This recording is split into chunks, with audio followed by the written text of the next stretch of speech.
Selamat pagi anak-anak, bagaimana kabar kalian pada pagi hari ini? Semoga semua dalam keadaan sehat.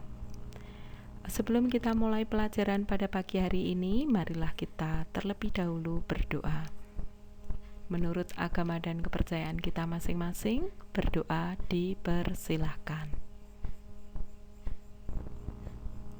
Selesai. Anak-anakku, pada pagi hari ini kita akan melanjutkan pembelajaran IPA, di mana kita sudah memasuki pada kompetensi dasar 3.3 tentang mengidentifikasi proses dan hasil pewarisan sifat serta penerapannya dalam pemuliaan makhluk hidup, atau di dalam buku sering dituliskan dengan pewarisan sifat. Anak-anakku, mungkin di dalam keluarga kalian punya adik, ada yang mungkin punya kakak. Di antara kalian dengan adik, dengan kakak, mungkin ada kesamaan dengan ayah dan dengan ibu. Entah itu tentang warna kulit, entah itu tentang bentuk rambut, atau mungkin postur tubuh.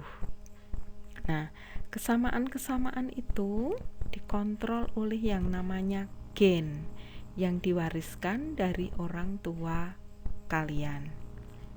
Melalui gen ini pula, karakteristik tubuh kita mirip dengan orang tua kita. Tentu kita harus bersyukur kepada Tuhan Yang Maha Esa dengan adanya gen-gen ini. Karena apa? Kekurangan satu gen saja bisa mengakibatkan kelainan pada karakteristik tubuh kita. Tahukah kalian di mana letak gen? Mungkin ada yang tahu? Atau bagaimana proses pewarisan gen-gen dari orang tua kita? Nah, pada pembelajaran kali ini ada beberapa tujuan yang nanti harus kalian dapatkan. Di antaranya, kalian harus bisa menjelaskan molekul yang mendasari pewarisan sifat, menjelaskan istilah-istilah dalam pewarisan sifat, bisa membuat bagan persilangan yang monohibrid, dapat menuliskan perbandingan baik fenotip maupun genotip pada keturunan yang kedua. Nah, anak-anakku, kita akan memasuki yang pertama, yaitu molekul yang mendasari pewarisan sifat. Di sini dikatakan bahwa materi genetik itu memegang peranan penting dalam pewarisan sifat.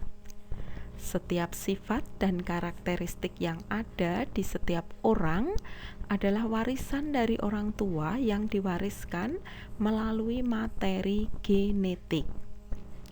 Molekul yang berperan sebagai materi genetik adalah asam nukleat, yaitu pada suatu untai DNA terdapat unit instruksi atau perintah yang mempengaruhi sifat atau yang menentukan karakteristik setiap makhluk hidup, yang mana kita sebut sebagai gen. Jadi, keseluruhan informasi genetik yang menentukan karakteristik makhluk hidup juga disimpan di dalam DNA. Nah, di manakah letak DNA? Di kelas 7 dulu kalian sudah belajar tentang sel. Bagian-bagian sel diantaranya ada yang disebut inti sel.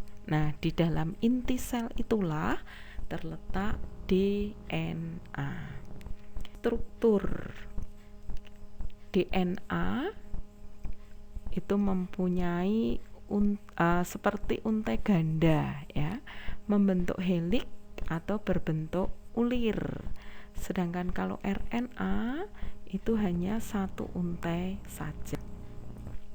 Kemudian basa nitrogen yang menyusun DNA ada adenin, timin, guanin, sitosin. Sedangkan yang menyusun RNA adenin, urasil, guanin, sitosin. Adakah perbedaannya di sini? Ya, kalau pada DNA itu timin, kalau pada RNA di sini urasil. Kemudian fungsi dan letak. DNA berfungsi mengendalikan faktor keturunan dan sebagai materi genetik. Tadi dikatakan terletak dalam nukleus atau inti sel, dan bisa juga terletak dalam kloroplas, dalam mitokondria. Sedangkan kalau RNA berfungsi mengendalikan sintesis protein, juga terletak di dalam nukleus, di dalam sitoplasma, di dalam kloroplas, dan di dalam mitokondria. Nah, kalian bisa lihat strukturnya. Kalau DNA double helix, kalau RNA hanya satu untai saja. Baik, kita teruskan berikutnya bahwa susunan DNA setiap orang tidaklah sama. Seorang anak akan memiliki separuh DNA ayahnya dan separuh DNA ibunya.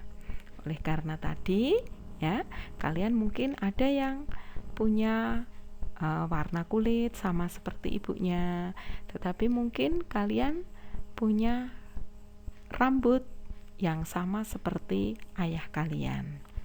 Sehingga jejak DNA kedua orang tua akan menurun pada anak-anaknya.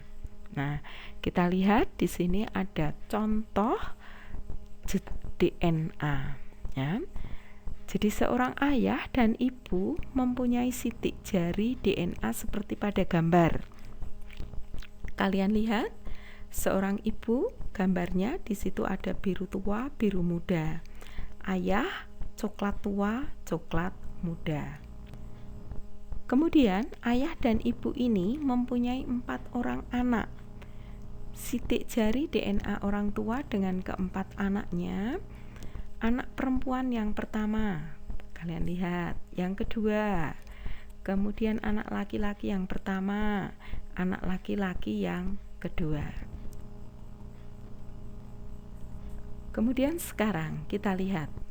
Silakan kalian amati gambar jejak DNA antara ayah, ibu, dan anak perempuan pertamanya.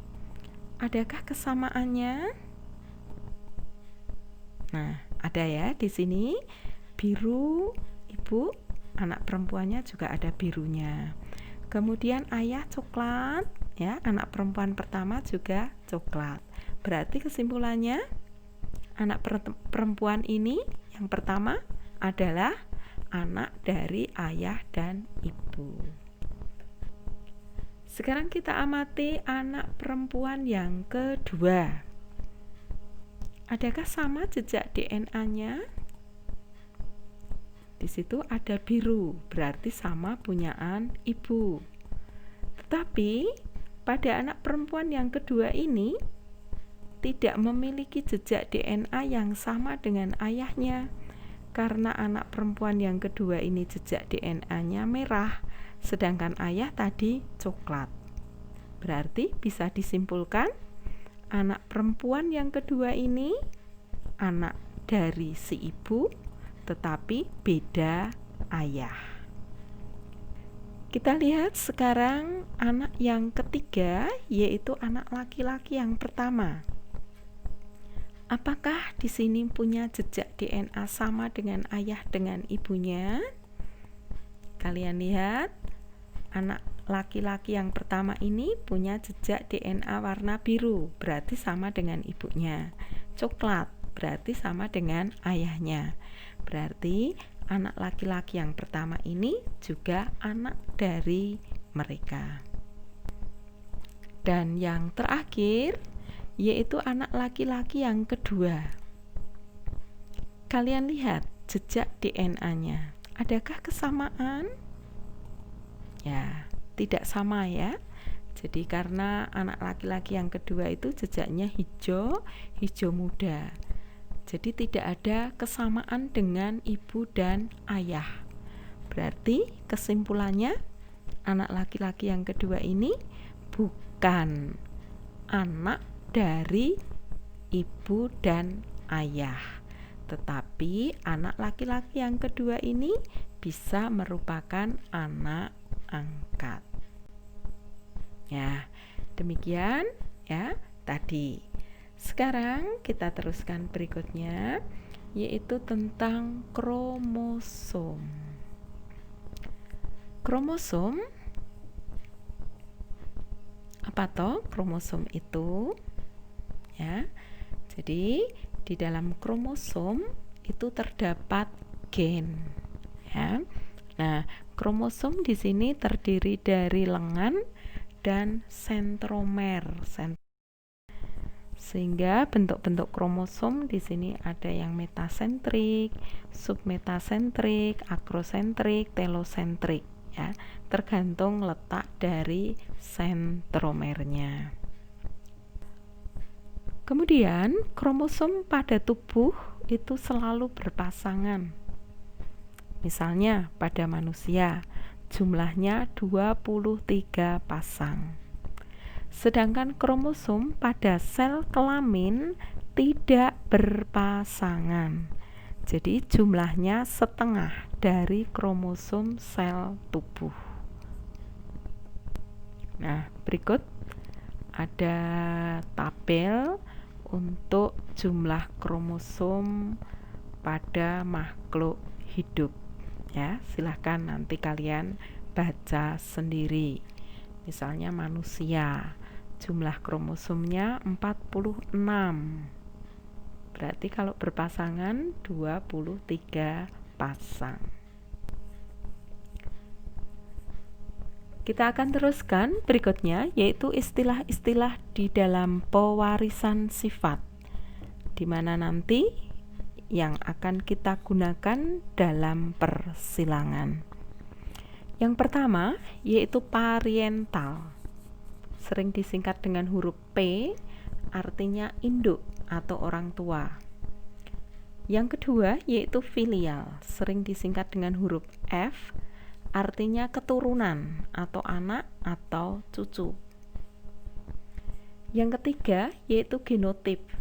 Genotip yaitu sifat menurun yang tidak tampak dari luar, disimbolkan dengan pasangan huruf. Contohnya A besar A besar, A besar A kecil, A kecil A kecil. Di dalam persilangan kalian membaca huruf besar ya harus dibaca dengan huruf besar. Huruf kecil kamu baca dengan kata kecil. Kemudian yang keempat atau D yaitu sel kelamin, gamet, ya. Sel kelamin yang berasal dari genotip. Contoh, genotipnya A besar, maka gametnya A besar, A besar. Genotipnya A besar A kecil, maka gametnya A besar, A kecil. Yang E yaitu fenotip. Artinya sifat menurun yang tampak dari luar. Contoh, kalian lihat warna bunga berwarna merah, rambut hitam, nah itu namanya fenotip. Yang F yaitu istilah dominan, artinya sifat gen yang selalu nampak, disimbolkan dengan huruf besar. Misalnya A besar, B besar, B besar. Yang G yaitu resesif, sifat gen yang tidak selalu tampak, baru muncul apabila bersama-sama dengan gen resesif lain. Contoh, A kecil, B kecil, B kecil. Yang H yaitu homozigot, yaitu pasangan gen yang sifatnya sama. Ada yang homozigot dominan dan ada yang homozigot resesif. Kalau dominan berarti hurufnya besar semua, A besar, A besar. Kalau resesif berarti hurufnya kecil semua, A kecil, A kecil. Yang berikutnya yaitu heterozigot, yaitu pasangan gen yang tidak sama. Misalnya A besar, A kecil, berarti kan tidak sama. B besar, B kecil. Ya, demikian tadi untuk istilah-istilah di dalam persilangan. Sekarang kita akan berlanjut pada persilangan. Persilangan nanti dibedakan, ada persilangan monohibrid dan persilangan dihibrid. Untuk monohibrid berarti hanya satu sifat bida. Pada persilangan monohibrid kita akan pelajari yaitu persilangan monohibrid dominan penuh. Sebagai contoh, tanaman berbatang tinggi dominan disilangkan dengan tanaman berbatang rendah. Bagaimanakah perbandingan keturunannya sampai pada F2? Kalian lihat di sini, yang dilihat yaitu batang, tinggi dan rendah. Oleh karena itu, di sini hanya satu sifat bida, ya, batang tinggi dan batang rendah. Kemudian dominan dilambangkan dengan T besar, T besar. Sedangkan yang rendah dilambangkan dengan T kecil, T kecil, berarti batang rendah ini sifatnya resesi. Kita lihat bagan persilangannya. Induk yang pertama atau P1, T besar, disilangkan dengan T kecil, T kecil. Tadi T besar itu dominan, tinggi, yang T kecil rendah. Kemudian gamet dari induk ini berarti separuhnya. Maka kalau di situ induknya T besar, maka gametnya T besar, T besar. Karena sama, boleh hanya ditulis satu saja. Sama seperti yang T kecil, juga harusnya T kecil, T kecil. Karena sama, boleh hanya ditulis T kecil saja.